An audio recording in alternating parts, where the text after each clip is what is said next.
Hello everyone, welcome to the Tim Booker channel. Wishing you all an enjoyable listening experience. Today, the book I'll be interpreting for you is The General Theory of Employment, Interest and Money, written by the British economist John Maynard Keynes.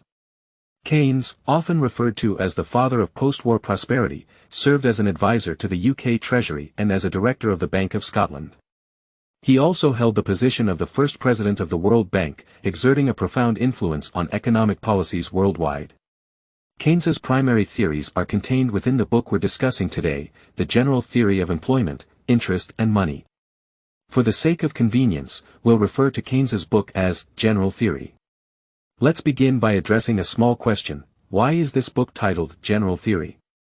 Literally, it means a theory of generality, a comprehensive theory. Keynes considered the previous orthodox Western economics, from Adam Smith to before the publication of the General Theory, as the classical school.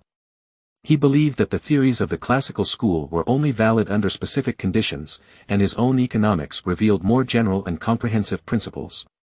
This is the essence of the two words, general theory, in the book's title. As an academic, Keynes not only pointed out the shortcomings of the old theories of the classical school but also directly established new economic theories, opening up a world of economics rich in detail and serving as a model for future scholars. For example, classical school scholars often had vague or inconsistent definitions of economic concepts or principles, with core viewpoints scattered throughout their discussions. Keynes, on the other hand, meticulously summarized and organized these concepts and principles, even providing precise definitions of terms like income, savings, and investment. Keynes attempted to build economics on a solid foundation of mathematics and logic. While this made General Theory a challenging read, it also guided economics towards a more formal and professional direction. The title of General Theory clearly indicates that the book's main content revolves around three questions: employment, interest, and money. Next, I will interpret each of these three questions and conclude with an overview of the book's impact on the world. Let's start with the first question, employment. In the eyes of classical economists like Say, employment wasn't really a problem. They believed that under capitalism, there should be no unemployment. Say was an important economist in the classical school, following the likes of Adam Smith and David Ricardo. His Say's law can be considered one of the theoretical foundations of classical economics. This law posited that supply creates its own demand. In a simple barter-based society, producers exchanged goods directly. When a worker produced a product, they had a strong incentive to exchange it for other goods to prevent its depreciation. This effectively meant that with every product produced, a demand for other products was created. Thus, supply and demand naturally balanced through market exchange, resulting in no overproduction or unemployment. Later scholars following Say argued that even if workers didn't exchange products directly but used money as an intermediary, Say's optimistic conclusion still held. Capitalism, they claimed, shouldn't have unemployment or overproduction. However, in the 1930s, the Great Depression revealed severe unemployment issues globally. Statistical data and real-life examples irrefutably demonstrated the existence of widespread unemployment in the real capitalist world. Faced with this reality, classical scholars persisted in their view that unemployment had two causes: frictional unemployment, where workers were changing jobs and temporarily unemployed, and voluntary unemployment, where workers refused jobs due to low wages. They argued that the Great Depression's unemployment resulted from these two reasons. In their view, it wasn't a flaw in the capitalist economic system but rather a problem with the workers themselves. They were switching jobs or demanding higher wages, causing unemployment.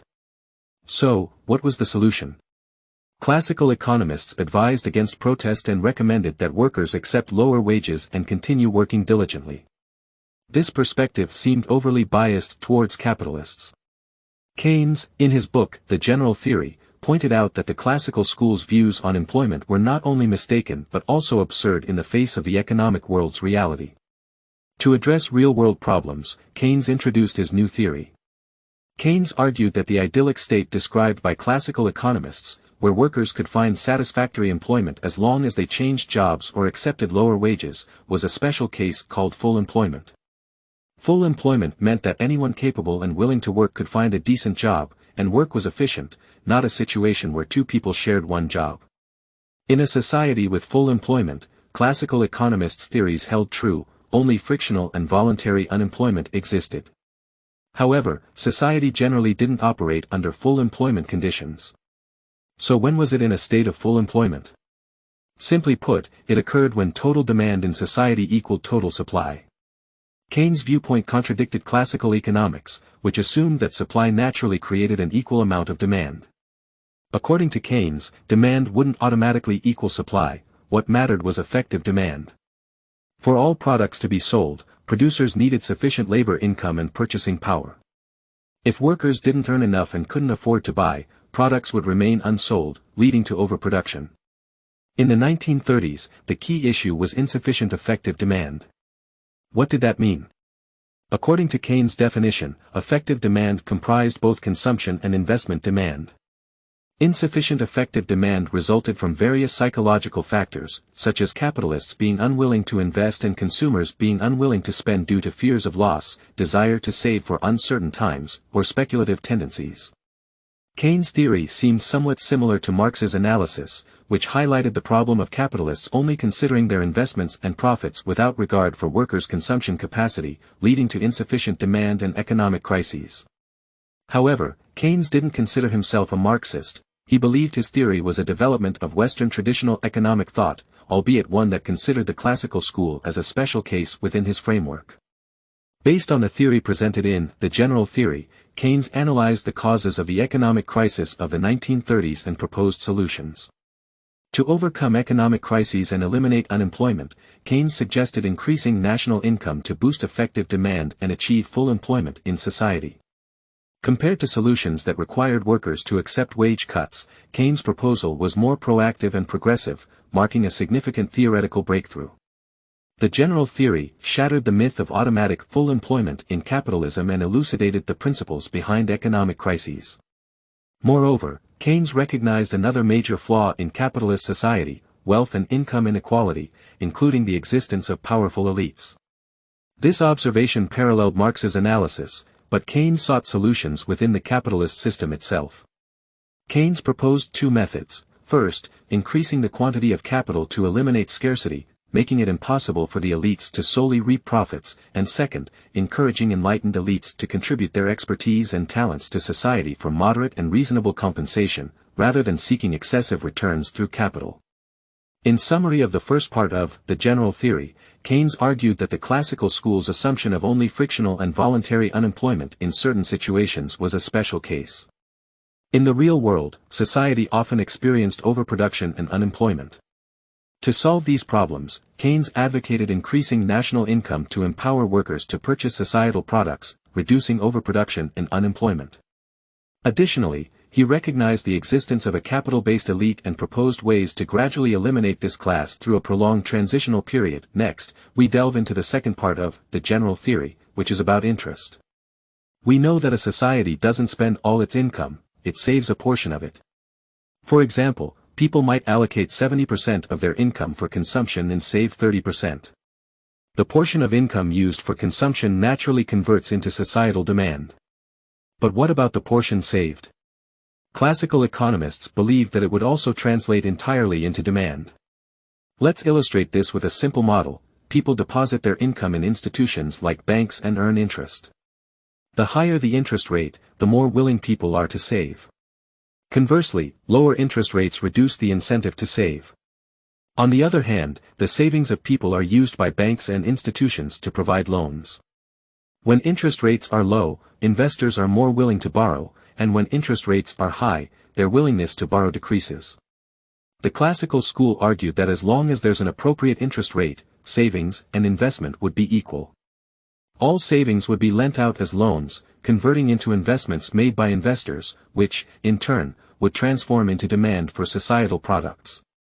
At this point, even the income saved as savings would entirely convert into demand. When all income is transformed into demand, society has no surplus, and thus, no unemployment. However, Keynes disagreed with the classical school's theory.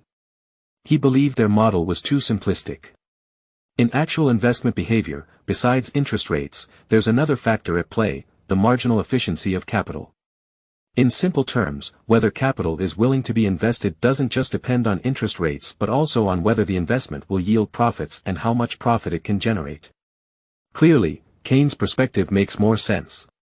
Even if interest rates are zero, if investors expect no profits from their investments, why would they take out loans? Classical economists didn't focus on expected capital returns because, during their time, capitalism was rapidly developing. Markets were large, various new technologies were emerging, and investment seemed profitable. Society, or the capitalist class, had immense confidence in capitalism. It wasn't until the Great Depression of the 1930s that classical economists found themselves at a loss on how to explain the situation. The concept of the marginal efficiency of capital is one of Keynes' most significant contributions to economics. Simply put, it refers to the rate of profit increase from an additional unit of investment. Keynes believed that whether society's capital is inclined to invest depends on the relationship between the marginal efficiency of capital and interest rates. If interest rates are higher than the marginal efficiency of capital, people tend to save; conversely, they lean towards investment if interest rates are lower. Thus, Keynes argued that factors determining the balance between investment and savings weren't just interest rates but, more importantly, the marginal efficiency of capital. Furthermore, Keynes observed the phenomenon of diminishing marginal efficiency of capital. This phenomenon means that as investment increases, profit rates decrease. This aligns with common sense. On one hand, when investment grows, more products are produced, exerting downward pressure on commodity prices, which lowers profit rates. On the other hand, as investment increases, earning the same proportion of profit becomes more challenging. For instance, when hiring more people, wages rise, costs increase, and profit rates decline.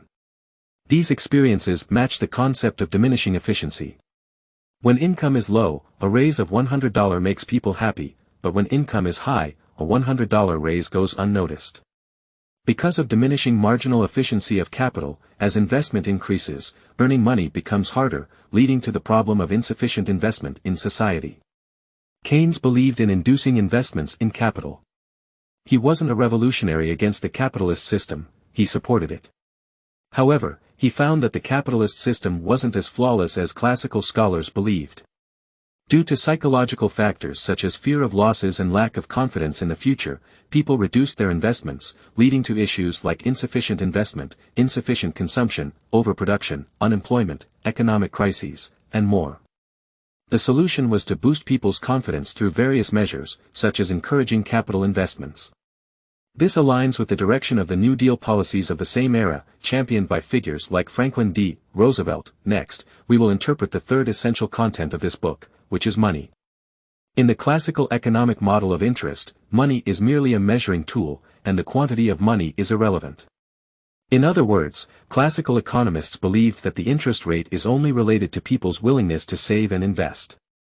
On one hand, an increase in savings would lead to a decrease in interest rates, which means lower investment costs and, consequently, an increase in investment. On the other hand, an increase in investment would lead to higher interest rates, which, in turn, would encourage more saving. Therefore, savings and investment naturally influence each other, and this continues until the interest rate reaches an equilibrium value, at which savings and investment perfectly offset each other, and society automatically adjusts. However, Keynes argued that this seemingly natural observation is incorrect. If all other conditions are the same, different quantities of money would result in different interest rates. Interest rates have a significant relationship with the quantity of money. The mistake of classical economists lies in their belief that people only have two behaviors regarding money, either saving it in banks to earn interest or investing it to make profits. But Keynes stated that people sometimes neither save in banks nor invest but instead hold on to cash. Keynes referred to this as liquidity preference, meaning people prefer to keep money for its liquidity or hold easily convertible assets while avoiding less liquid ones. People do this for three main reasons.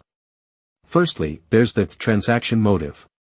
For daily expenses, people need to keep some cash, and the higher their income, the more cash they hold. Secondly, there's the precautionary motive. To ensure the safety of their funds, people keep a portion of their money in cash to safeguard against potential bank or financial institution failures. Thirdly, there's the speculative motive. This involves using money to speculate, such as trading stocks or futures, and keeping funds in speculative accounts. In Keynes' framework, interest rates are determined by the liquidity preference curve and the quantity of money. Simply put, when people's demand for money matches the quantity of money in society, the corresponding interest rate is the market equilibrium interest rate. Changes in the quantity of money lead to changes in the market equilibrium interest rate, which contradicts the classical economists' belief that interest rates are unrelated to the quantity of money. Keynes' theory regarding interest and money opened up new avenues of thought for later economists. The general theory asserts that investment decisions are determined by the relative size of the marginal efficiency of capital and the interest rate, with the marginal efficiency of capital being influenced by expected returns and investment costs, and the interest rate being influenced by the quantity of money and liquidity preference. Keynes introduced these concepts, sparking deeper research among economists. For instance, economists began studying monetary policy in detail by examining the quantity of money. Additionally, research into liquidity preference highlighted the importance of capital markets like the stock market and futures market. Further research into the marginal efficiency of capital introduced crucial concepts like the reset cost. In summary, Keynes, the general theory, introduced key theoretical concepts and frameworks. Now, let's reflect on the differences between Keynesian economics and classical economics. Traditional theory suggests that income from production is used for consumption and savings. With interest rates automatically adjusting, all savings are transformed into investments.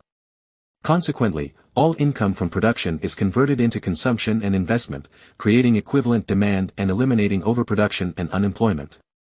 However, the general theory points out that interest rates don't have this magical regulating effect. People's investment intentions depend not only on interest rates but also on the marginal efficiency of capital. Only when the marginal efficiency of capital is higher than the interest rate do people invest. As investment increases, the marginal efficiency of capital decreases to match the interest rate. In such cases, the total investment is generally less than savings. Coupled with the impact of psychological factors on people's consumption intentions, such as excessive caution, both investment and consumption demand are insufficient, resulting in inadequate effective demand. Consequently, society experiences unemployment and crises, and full employment cannot be achieved. This, Keynes argued, is the norm under the capitalist system. The old theories seem to suggest that with a market economy in concepts like consumption, savings, investment, and interest rates, the development of capitalism should proceed smoothly, regardless of the quantity of money. Society should thrive as long as the capitalist system operates, and this system aligns with human nature's pursuit of profit. However, the Great Depression of the 1930s made it increasingly challenging for traditional economic theories to hold their ground. Through Keynes' theory, people finally fully recognized the complexity of economics.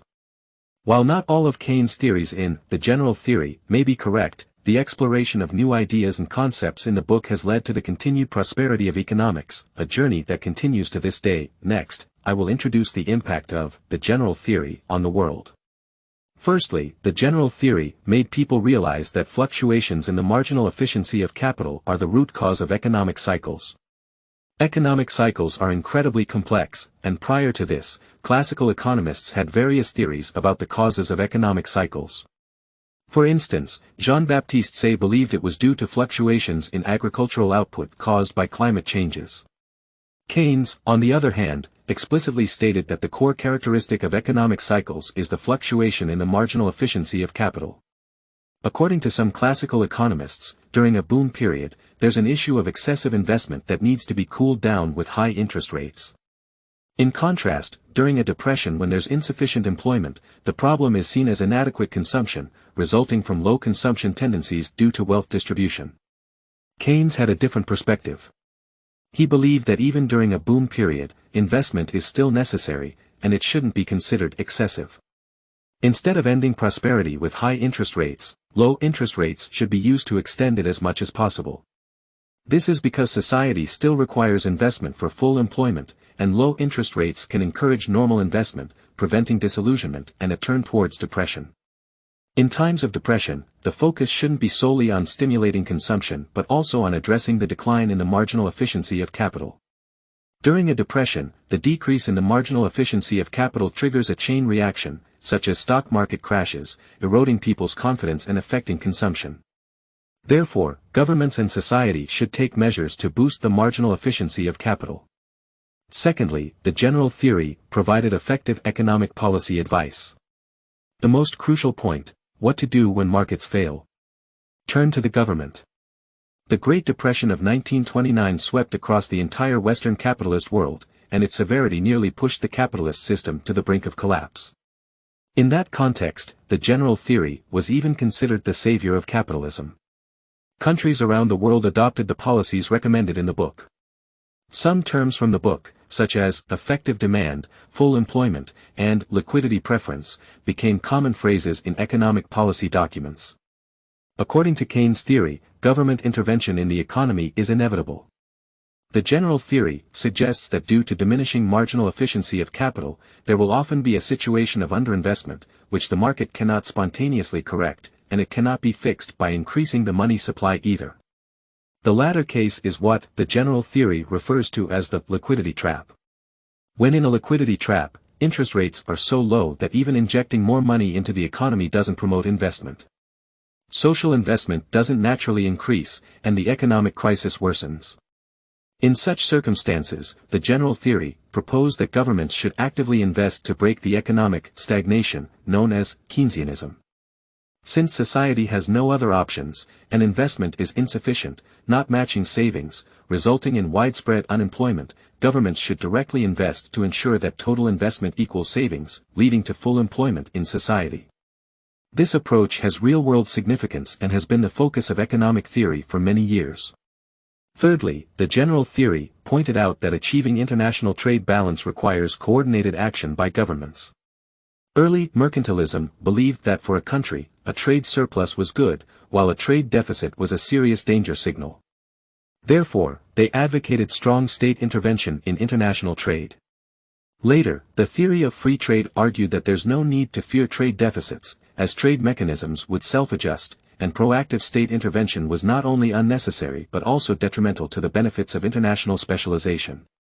Keynes delved into this matter and arrived at a middle ground conclusion. He believed that in certain special situations, it makes sense to focus on trade deficits, which aligns with mercantilism's view of state intervention. However, state intervention should not be individualistic but should be coordinated and should involve policies that benefit all countries. This is another characteristic feature of the general theory.